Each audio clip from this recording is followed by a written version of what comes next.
If I had to describe what I do in a single sentence, it would be that I provide thoughtful food experiences for people that are highly visual. Water is very relevant to what I do for a living. Everything that we cook, almost everything, has water in it. The way we use water is quite diverse. Anything from steaming or the opposite, dehydrating, even how it extracts flavors, whether we're making stocks or steeping some sort of ingredient. It's really interesting, especially when you look at something like coffee that you just kind of take for granted, but at different temperatures, different compounds get extracted from these ingredients, and water plays such a key role in that. It's also something that we need for our survival.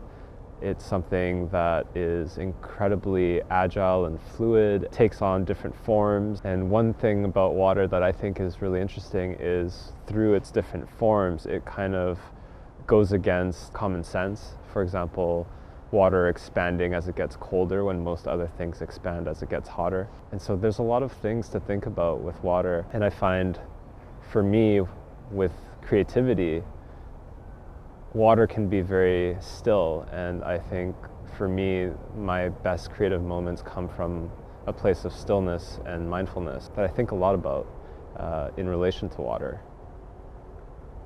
Living and working in an urban environment, it can be fairly chaotic at times, and being in a natural setting, such as Dr. Sun Yat-sen Garden, where there's water and beautiful greenery and natural living plants, it's really conducive to kind of bringing back my perspective into a place that's a bit more calm and meditative and mindful, so that I can create things that I need to create.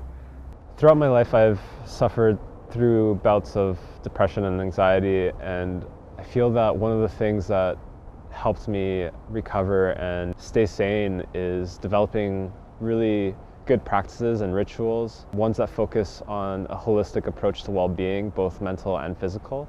I find some of the things that do that for me are meditation, regular exercise, regular walking, hydrating as soon as you wake up, having a really good morning routine, having a really good bedtime routine, and prioritizing sleep, nutrition, everything that our bodies and minds need for optimal performance. And I find that translates greatly to creativity. Hey, I'm Juno Kim, and I'll be talking at Creative Mornings Vancouver on March 1st, it's a Friday, at SFU Woodwards. Come join me to get a taste of what my life is like. Sorry, I find that line so funny, but I like it. I don't dislike it. It just made me laugh.